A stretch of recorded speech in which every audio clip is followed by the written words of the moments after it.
Olá, shalom a todos. Aqui é o pastor Fernando Gonçalves e nós vamos dar continuidade aos nossos estudos. Nós temos estudados aí sobre as tribos e hoje nós daremos continuidade. Amém? Hoje nós estaremos falando sobre a tribo de Naftali, ou Naftali, como alguns dizem, e nós queremos pedir a sua atenção como presente. Amém? Vamos orar ao Senhor. Pai, em nome do Senhor Jesus, nós queremos glorificar e exaltar o teu santo e poderoso nome, porque o Senhor é Deus, e que no nome de Jesus de Nazaré o Senhor venha tomar na frente a direção deste estudo, Senhor amado, porque grande vai ser para a glória e honra do teu santo e poderoso nome, tudo que aqui for narrado, tudo aqui for posto para a glória do teu nome, assim nós oramos e agradecemos em nome de Jesus. Amém e amém. Nós já temos estudado as tribos e hoje nós vamos adentrar sobre a tribo de Naftali. Aleluia. Glórias a Jesus. Segundo Gênesis capítulo 49, verso 21, Naftali é uma corça solta que produz lindos filhotes. Então, quando começa a profecia, até como vamos conferir aqui junto dentro das Escrituras, quando começa a profecia, sempre quando vai falar em Naftali, sempre vai falar de velocidade, rapidez, bênção, multiplicação. Então, o patriarca, quando ele está recebendo a inspiração de Deus e vai tratar de Naftali, ele consegue colocar esses objetivos. Então, vamos lá, Gênesis capítulo 49, vamos abrir aqui nas Escrituras, né? Gênesis 49, aleluia, versículo 21, diz assim melhor: Naftali é uma gazela solta, ele profere palavras formosas. Então, um tipo diferente, né? Na Bíblia hebraica vai falar que produz lindos filhotes, e nas nossas Bíblias, que vem do grego, que passa pelo holandês, do holandês passa pelo latim, até vem o português, sofre algumas alterações. Então, o único versículo que vai falar sobre Naftali, ele vai falar sobre corça, né? A gente vai ver também o salmista, se não estiver enganado, no Salmo 46, falar assim como as corças, né, anseiam por água, a nossa alma anseia por ti. Isso aí vai estar muito linkado à tribo de Naftali. Aleluia. Então, vamos lá. A tribo de Naftali, em hebraico, significa minha luta, é uma das tribos de Israel. Ela ocupava o lado oriental da Galileia, logo ao lado ocidental do Mar da Galileia, nas áreas conhecidas hoje como Baixa Galileia e Alta Galileia, uma área muito frutífera, uma área muito boa. E fazia fronteira a oeste com a tribo de Azer, ao norte a tribo de Dan, e no sul, tribo de Zebulon. Então, estrategicamente, ela fazia fronteira com tribos muito poderosas, tribos de guerra, tribos que eram, podemos dizer, até mesmo sanguinárias, quando partiam para a peleja. E como a tribo de Naftali era muito conhecida pela velocidade, pela bênção, pela prosperidade, a sua plantação, ela dar fruto primeiro que de outros lugares, ela estava amplamente protegida, tá? Nessa região em torno do Mar da Galileia, ou seja, tinha muita água, solo fértil, tá? E ali na planície de Genezaré. Então, era um lugar de muita ambição da natureza, ou seja, ali prosperava muito o que plantavam. Então, essa tribo ela até concedia alimentação às suas tribos irmãs, pela grande bênção e prosperidade que havia sobre ela. Tá? Então, essa prosperidade já tinha sido até profetizada por Moisés, já foi profetizada por Jacó. Então, a tribo de Naftali ela teve muito com prosperidade. com bênção, com socorro, mas com aquela prosperidade a qual você divide com outras pessoas. Você não retém em si, mas você divide com outras pessoas. A Enciclopédia Judaica ela vai dizer muito bem essa situação. Então, quando diz que Naftali é uma corça solta, fala da liberdade, né? Fala da sua velocidade, fala que ela não tem dificuldade em andar em lugares montanhosos, em lugares que o terreno não é tão plano. Isso também vai se referir ao Vale de Genezaré, que tem colheitas precoces, que amadurece rapidamente. Novamente, a gente está vendo muito o link da velocidade da tribo de Naftali. Então, a gente vê que Deus também ele trabalha com velocidade. Deus não vai só trabalhar com demora, Deus não vai trabalhar só com o Salmo 40. Tudo se tem um propósito, assim como essa tribo tem um propósito de velocidade, dos frutos amadurecerem rapidamente, de ser uma tribo que exerce socorro em favor de outras tribos, tá? Porque se você exerce socorro em favor de outras pessoas, pode ter convicção que os seus frutos eles vão amadurecer muito mais rápido do que o normal. Entendeu? Quando você exerce em favor de outras pessoas, é muito normal os seus frutos amadurecerem primeiro. Outra coisa, a tribo de Naftali, ela tinha uma questão de dar boas palavras, porque a sua terra é abençoada. Pessoas que têm a sua terra abençoada, pessoa que tem uma vida de bênção, ela consegue lançar boas palavras, ou seja, ela consegue profetizar sobre a vida de outras pessoas. Ela não vai pegar a sua dor e vai compartilhar, mas ela vai pegar aquilo que ela tem de bênção, aquilo que ela tem de vitória e vai derramar sobre a vida de outras pessoas. Por isso que Naftali estava no lugar onde estava a tribo de Azer, a tribo de Dan e a tribo de Gad. Por quê? Porque ela era aquela que iria lançar boas palavras em favores dessa tribo, e ela seria aquela que teria muitos frutos para poder abençoar essas tribos. É igual você está posto no lugar estratégico, porque através da sua vida, além de boas palavras, muitos frutos serão lançados sobre a vida de pessoas, né? Então, além de ela dar boas palavras, porque sua terra é abençoada, como está dito, o Naftali, farta ou farto de graça e cheio de bênção do Senhor. Deuteronômio 33, 23, já vamos entender isso com um pouco mais de profundidade já no próximo slide, mas você entende que você tem fartura. Naftali tem fartura. A fartura do Eterno está sobre a minha vida, está sobre a sua vida, para nós exercermos em favor de outras pessoas. Então, a tribo de Naftali, eles serviram, ou serviria os seus frutos aos reis, enquanto falava com cautela. Eles eram muito bons na negociação. Nos dias de hoje, a igreja do Senhor precisa de pessoas assim, que sejam boas na fala, sejam prudentes na fala, que saibam acabar com os conflitos através da fala, né? De modo que, se alguém olhasse eles e entendesse que eles estivessem mal intencionados, com certeza haveria reconciliação por causa dessa questão da fala que eles tinham. A questão da fala de reconciliação é muito boa, né? O Midrash está no mar, vai Henrique, né? Isso é até mesmo dentro de uma paraxá, vai citar isso.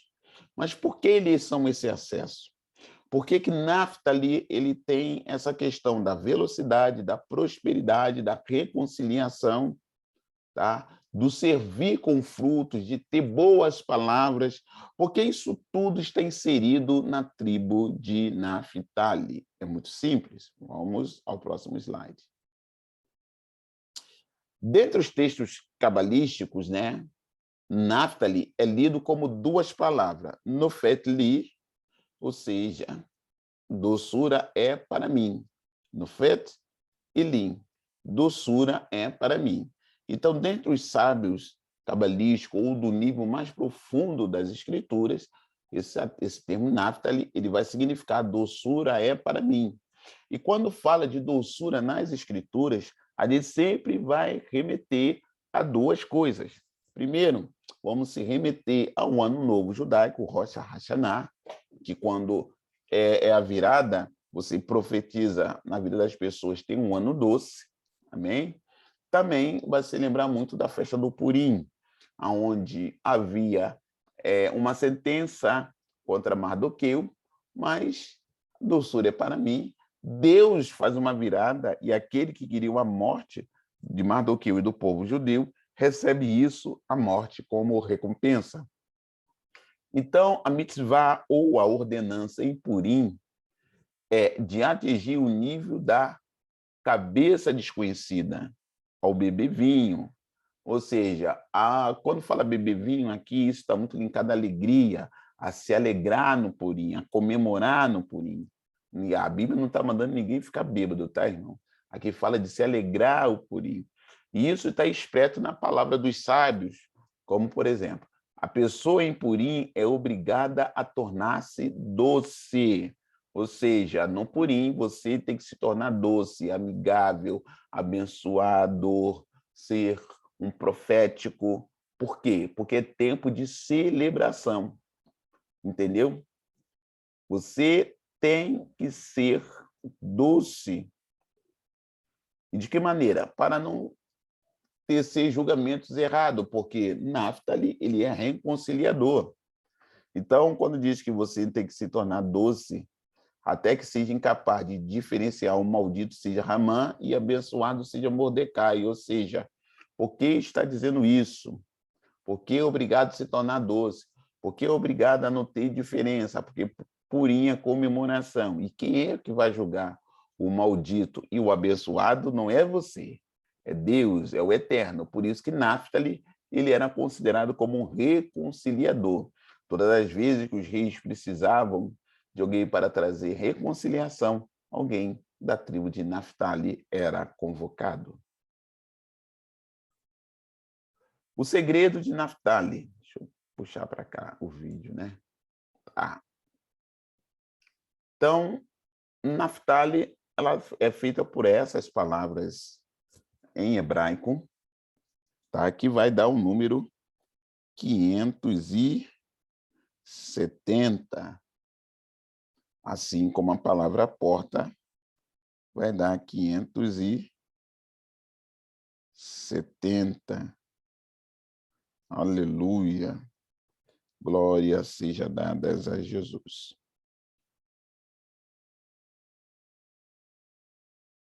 Então, a ligação entre essas letras, esses números, vai dizer o quê? Que Naftali significa porta. Naftali, 570.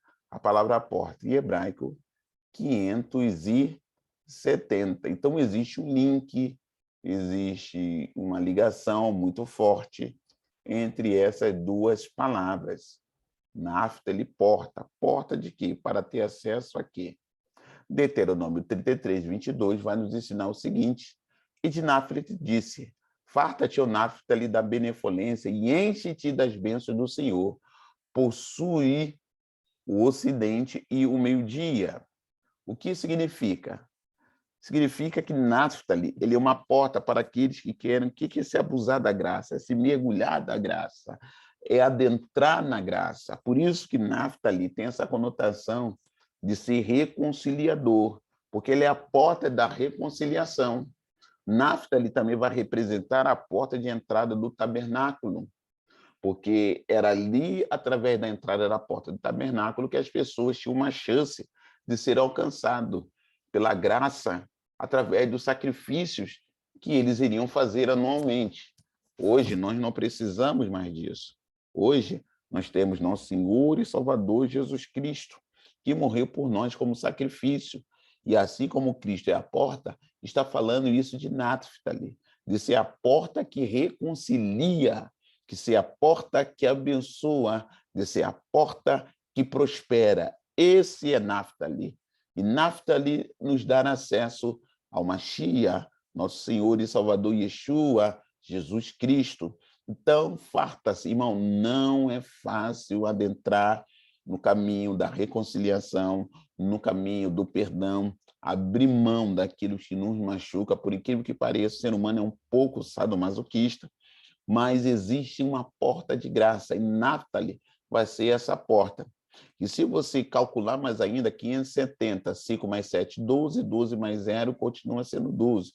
12 fala de governo, 12 fala das tribos, 12 são os portões da Nova Jerusalém, 12 são as horas que governam o dia, 12 são as horas que governam a noite. Então, essa porta é uma porta de governo. Naftali representa isso. Por isso que Naftali era muito chamado e acessado pelos reis, porque traria reconciliação.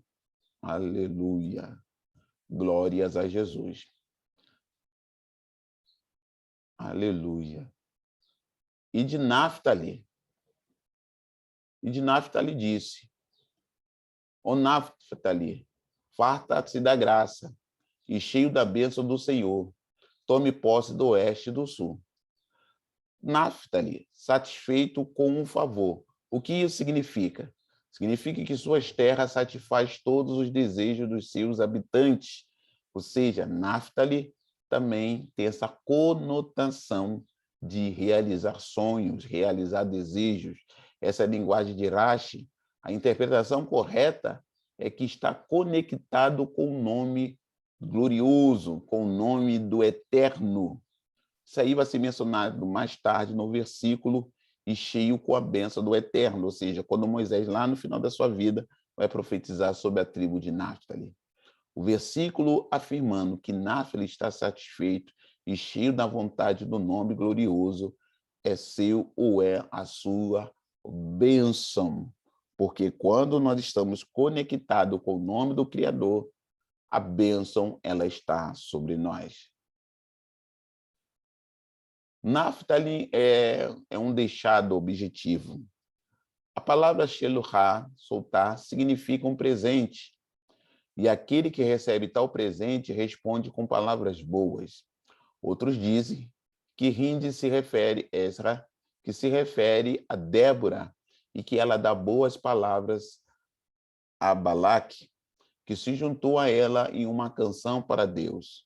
A Escritura menciona Naftali porque Baraque veio da tribo de Naftali. E assim conta Erza, esse grande comentarista, para a gente ver como essa questão de boas palavras, de lançar boas palavras, não a confissão positiva, ela gera no mundo espiritual um socorro, uma bênção, igual foi Débora em alusão a Baraque, quando ela fala, né, que para que tu saiba, vai lá, que através do amor de uma mulher, Deus vai dar uma vitória, como está lá em Juízes 4. E para terminar, Naftali está farto de favor. O território de Naftali produz frutos que amadurecem antes das outras tribos. De acordo com o nosso autor, frutas que amadurecem no início da estação são mais satisfatórias do que as frutas que amadurecem no final da estação. A psicologia por trás disso é explicada pelo autor como o agricultor tendo que esperar ansiosamente, cheio de desejo, até que pudesse satisfazer o seu desejo. E é isso que Naftali tem para nos ensinar: satisfação, boas palavras, velocidade, as melhores colheitas e prosperidade. Que esse nível de bênção esteja sobre você, sobre a sua casa, sobre a sua família. Amém? Obrigado, Senhor amado, por essa aula. Que a tua graça e seu poder esteja sobre nós. Que o derramar da sua unção, Pai, venha se fazer presente. E que cada casa, cada lar que foi tocado por esta palavra, que a bênção, a velocidade, o desejo cumprido, a sagacidade, a prosperidade esteja sobre eles, ó Pai. Assim nós oramos e agradecemos. Em nome de Jesus. Amém e amém. E até a próxima. Aleluia.